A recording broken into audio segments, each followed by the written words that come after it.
ದಕ್ಷಿಣ ಕನ್ನಡ ಜಿಲ್ಲೆಯ ಪುತ್ತೂರು ನಗರದ ಮಧ್ಯಭಾಗದಲ್ಲಿರುವಂತಹ ರೈಲು ನಿಲ್ದಾಣ ಪ್ರಯಾಣಿಕರಿಗೆ ಸುರಕ್ಷಿತ ತಾಣವಾಗಿಲ್ಲ ಎನ್ನುವ ಆರೋಪ ಹಿಂದಿನಿಂದಲೂ ಕೇಳಿ ಬರ್ತಾ ಇದೆ.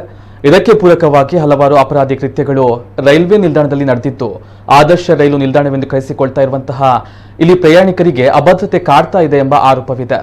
ಇತ್ತೀಚೆಗಷ್ಟೇ ಈ ರೈಲು ನಿಲ್ದಾಣದಲ್ಲಿ ಹಲವು ಅಭಿವೃದ್ಧಿ ಕಾಮಗಾರಿಗಳನ್ನು ನಡೆಸಿ ನಿಲ್ದಾಣವನ್ನ ಆದರ್ಶ ರೈಲು ನಿಲ್ದಾಣ ಎಂದು ಘೋಷಣೆ ಮಾಡಲಾಗಿತ್ತು. ಬೆಂಗಳೂರಿನಿಂದ ಮಂಗಳೂರು ಮೂಲಕ ಹಾದು ಹೋಗುವ ರೈಲು ಪುತ್ತೂರು ನಿಲ್ದಾಣಕ್ಕೆ ಬೆಳಗ್ಗಿನ ಜಾವ ಸುಮಾರು 2:30ಕ್ಕೆ ತಲುಪುತ್ತದೆ. ಹೀಗೆ ತಲುಪುವ ಪ್ರಯಾಣಿಕರನ್ನೇ ಗುರಿಯಾಗಿರಿಸಿಕೊಂಡು ಕೆಲವು ದುಷ್ಕರ್ಮಿಗಳು ಕಳ್ಳತನ, ದರೋಡೆಯಂತಹ ಕೃತ್ಯಕ್ಕೆ ಮುಂದಾಗ್ತಾ ಇದ್ದಾರೆ ಎಂದು ಹೇಳಲಾಗ್ತಾ ಇದೆ.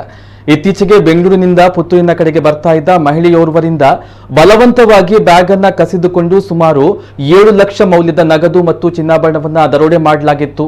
ಇಂತಹ ಹಲವಾರು ಘಟನೆಗಳು ಇಲ್ಲಿ ನಡೆದಿದ್ದು, ಕೆಲವರು ಮಾತ್ರ ದೂರನ್ನ ದಾಖಲಿಸ್ತಾ ಇದ್ದು, ಇನ್ನು ಕೆಲವರು ದೂರನ್ನ ದಾಖಲಿಸಿಕೊಳ್ಳಲು ನಿರಾಸಕ್ತಿಯನ್ನು ವಹಿಸ್ತಾ ಇದ್ದಾರೆ ಎಂಬ ಆರೋಪವೂ ಇದೆ.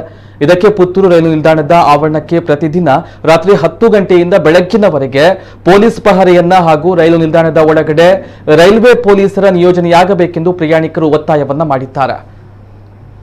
ಇತ್ತೀಚೆಗೆ ಒಂದು 3-4 ದಿವಸ ಮೊದಲು ರೈಲ್ವೆ ಯಾವುದು ಬ್ಯಾಂಗ್ಳೂರು ಟ್ರೈನ್ನಲ್ಲಿ ಒಂದು ದರೋಡೆ ಆಯಿತು.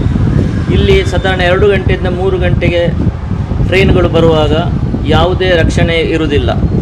ಜನಸಾಮಾನ್ಯರೇ ಬರುವಂಥ ರೈಲ್ವೆ ಅದು. ರೈಲಲ್ಲಿ ಜನಸಾಮಾನ್ಯರು ಹೆಚ್ಚಾಗಿ ಬರ್ತಾರೆ, ಕೂಲಿ ಕಾರ್ಮಿಕರು ಬರ್ತಾರೆ, ಸ್ವಲ್ಪ ದುಡ್ಡು ಹಿಡಿದುಕೊಂಡು ಬರ್ತಾರೆ.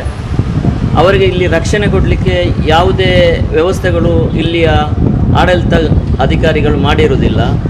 ರೈಲ್ವೆ ಇಲಾಖೆಯವರು ಒಂದು ಮಾಡಿದರೆ ಒಳ್ಳೆಯದು. ಹೊರಗೆ ಇಲ್ಲಿಂದ ಲೋಕಲ್ ಪೊಲೀಸ್ ಸ್ಟೇಷನ್ನಿಂದ ಮಾಡಿದರೆ ಸಮಸ್ಯೆಗೆ ಒಳ್ಳೆಯದು. ಇಲ್ಲಿ ಯಾವುದೇ ಮೂಲಭೂತ ಸೌಕರ್ಯಗಳು ಇರುವುದಿಲ್ಲ. ರಾತ್ರಿ ಹೊತ್ತಿನಲ್ಲಿ ರಿಕ್ಷಾಗಳು ಪರಿಚಯ ಇಲ್ಲದವರೆಲ್ಲ ಇರ್ತಾರೆ. ಅವರು ಎಲ್ಲಿಂದ ಬಂದಿರುತ್ತಾರೆ ಯಾವುದೊಂದು ಗೊತ್ತಿರುವುದಿಲ್ಲ. ಹಾಗಾಗಿ ಪ್ರಯಾಣಿಕರ ರಕ್ಷಣೆ ಒದಗಿಸುವ ದೃಷ್ಟಿಯಲ್ಲಿ ಸ್ವಲ್ಪ ಮುತುವರ್ಜಿ ವಹಿಸಿದರೆ ಒಳ್ಳೆಯದು. ಸ್ಥಳೀಯ ಶಾಸಕರು